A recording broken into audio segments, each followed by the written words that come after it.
काम मोठं झालंय समाजाचं. आपण प्रत्येक वेळेस म्हणत असायचो की शिंदे साहेब हे काम करू शकतील, त्यांनी हे करायला पाहिजे आणि त्यांनी ते केलंय. जोपर्यंत आपण आंदोलन करत होतो तोपर्यंत आपण विरोध करत होतो, मग ते पक्ष कोणचा असो, सत्ताधारी असो किंवा विरोधक असो. आता आपला आणि त्यांचा कोणाचा असो, ते विरोधी पक्ष असो किंवा सत्ताधारी असो, आपला त्यांचा विरोध संपला. आपण समाज म्हणून काम केलेलं आतापर्यंत, आजपासून आपण ते कोणत्या पक्षाचा आडवायू त्याला सोडलेला नाही मराठा आरक्षणाच्या विरोधात.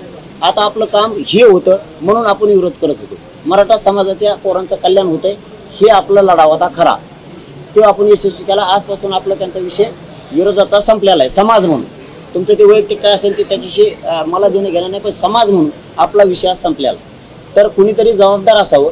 मंत्री महोदय हेही उद्या येतील, यांच्या हातानं हे घेऊ. आज स्वीकारलंय आपण, पण सकाळी 7 वाजता इथं आपल्याला छत्रपती शिवाजी महाराजांच्या चौकात सगळ्याला जमायचं, आपल्या सगळ्या बांधवाला.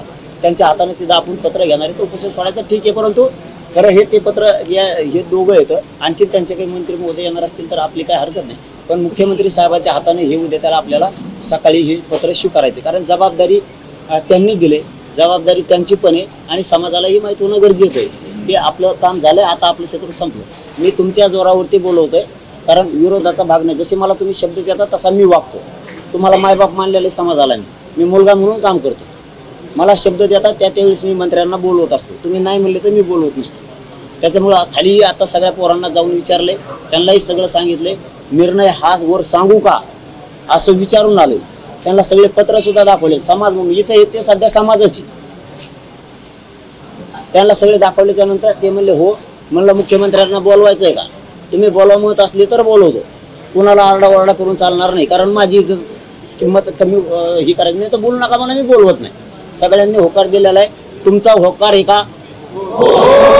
जबाबदारी म्हणून एक राज्याचे ते प्रमुख आहेत, त्यांच्या हाताने घेऊन मग ते उपोषण सोडायचं ते भाग वेगळा आहे. परंतु आपलं जे अपेक्षित होतं ते सगळं अपेक्षित झालेलं आहे. सगळं अपेक्षित आपलं आता झालेलं आहे.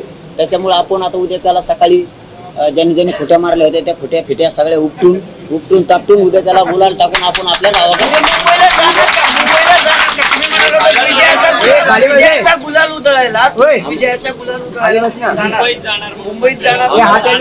आम्हाला आधी मुंबईचे ना, आम्हाला आमच्यासाठी मुंबई ऐका रे. अरे म्हणलो पण ऐका ना, तुमच्याच मनाने करायचं का? आम्हाला विजय सभा प्रचंड मोठी घ्यायची, आंतरवालीपेक्षाही प्रचंड मोठी. सगळा मराठा समाज आमचा एकत्र जमणार आहे. आम्हाला तसं ठिकाण बघायचं. 2-2 जागेवर टाकत आम्हाला व्हायला नाही घालायचं. आम्ही उद्या सकाळी इथं घेणार त्यांच्या हातानं आणि आम्ही तारीख डिक्लेअर करणार आहेत. या तारखेला विजय सभा महाराष्ट्रातल्या मराठीची.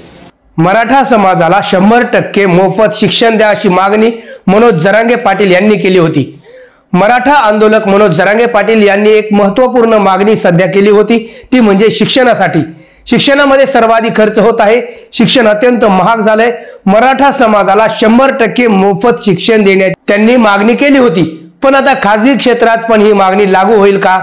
त्यासाठी काय तरतूद करण्यात येईल हे लवकरच समोर येणार आहे. मराठा आंदोलक मनोज जरांगे पाटील सध्या मुंबईच्या वेशीवरती थांबलेले होते. त्यांनी जाहीरपणे त्यांच्या मागण्या सरकारकडे मांडल्या होत्या. सरकारच्या प्रतिनिधींना या मागण्यांविषयी अवगत करण्यात आलेले होते. यामध्ये मराठा समाजाला 100% मोफत शिक्षण देण्याच्या मागणीकडे सर्वांचेच लक्ष लागलेले होते. मग मनोज जरांगे पाटील यांनी या मागणीची पूर्तता करण्यासाठी शासन आदेश परिपत्रक काढण्यासाठी काल रात्रीचा वेळ दिला होता. आज दुपारपर्यंत इतर मागण्यांबाबत सरकारची प्रतिक्रिया आल्यानंतर आझाद मैदानात पोहोचायचे की नाही हे ठरणार होते. कॅरेट टीव्ही पिटिशनचा विषय सुप्रीम कोर्टामध्ये ते आरक्षण मिळेपर्यंत सगळ्या सोयऱ्यांच्या माध्यमातून जर एखादा मराठा राहिला जुळला नाही तर ते 100% आरक्षण मिळेपर्यंत मराठा समाजाला जगातलं 100% शिक्षण मोफत करण्यात यावं अशी मागणी होती. या मुद्द्यावर सरकारने सांगितलं की राज्यातील मुलींना KG to PG हे शिक्षण देण्याचा निर्णय घेतलाय आणि हे सर्व मोफत असणार आहे. पण फक्त मुलींनाच शिक्षण देणार, मुलांना दिलं सोडून. आता पोरांना खोटी ठोकली असे वाक्य मनोज जरांगे पाटील यांनी केले. त्यामुळे मोफत शिक्षणाचा GR आज रात्रीपर्यंत काढा अशी मागणी मनोज जरांगे पाटील यांनी केली. सरकार जी नोकरी भरती करणार आहे त्या सुद्धा आरक्षण मिळेपर्यंत करायच्या नाहीत. जर भरती करायची असेल तर आमच्या जागा ठेवून करा, सरकारला त्यांनी बजावलंय. जिल्हा स्तरावर वसतिगृहाची मागणी केली होती. मेन मागणी आरक्षणाची होती. रात्रभर GR वाचून त्यावर चर्चा करणार आहेत. याबाबत काही चर्चा करायची असेल तर माझ्याकडे या, माझ्याशी चर्चा करा. मी परस्पर निर्णय घेतल्याचा ठपका ठेवू नका. आपण 3 मुद्द्यांवर आरक्षण लावून धरा. त्यातील अध्यादेशाचा मुद्दा महत्वाचा आहे, असं त्यांनी सभेला संबोधित करताना सांगितलं. सरकारने 37 लाख लोकांना कुणबी प्रमाणपत्र दिलंय. त्याचं एक पत्र आपल्याला दिल्याचं त्यांनी सांगितलं. वंशावळी जोडल्यानंतर इतरांना कुणबी प्रमाणपत्र देण्यात येणार आहेत. त्यासाठी एक समिती गठीत केली आहे. ज्या लोकांना प्रमाणपत्र दिलंय त्यांचा डेटा मागितलाय. नेमकं कुणाला दिलं हे आपल्याला याच्यामधून कळणार आहे. डेटा लावून धरणं हा महत्वाचा मुद्दा नाही, पण मुद्दा होता प्रमाणपत्राचा. आणि मनोज जरांगे पाटलांनी या मोफत शिक्षणाचा जो मुद्दा मांडला होता आणि सर्वांना सगळ्या सोयऱ्यांसहित कुणबी प्रमाणपत्र द्यावं हा जो मुद्दा मांडला होता, हे दोन्ही मुद्दे आता सरकारने मान्य केलेत. आणि आज मनोज जरांगे पाटील यांनी आंदोलन थांबवण्याचा निर्णय घेतलाय. आपण सगळेजण आता पुन्हा आपल्या गावागावामध्ये परत जाणार आहोत आणि पुन्हा एकदा आरक्षणाची विजयी सभा म्हणून एक मोठी सभा मनोज जरांगे पाटील हे घेणार आहेत. तर मित्रांनो, याबद्दल तुम्हाला काय वाटतं कमेंट बॉक्समध्ये नक्की कळवा. आणि व्हिडिओ आवडला असेल तर चॅनलला लाईक करा, शेअर करा आणि सबस्क्राईब करायला विसरू नका.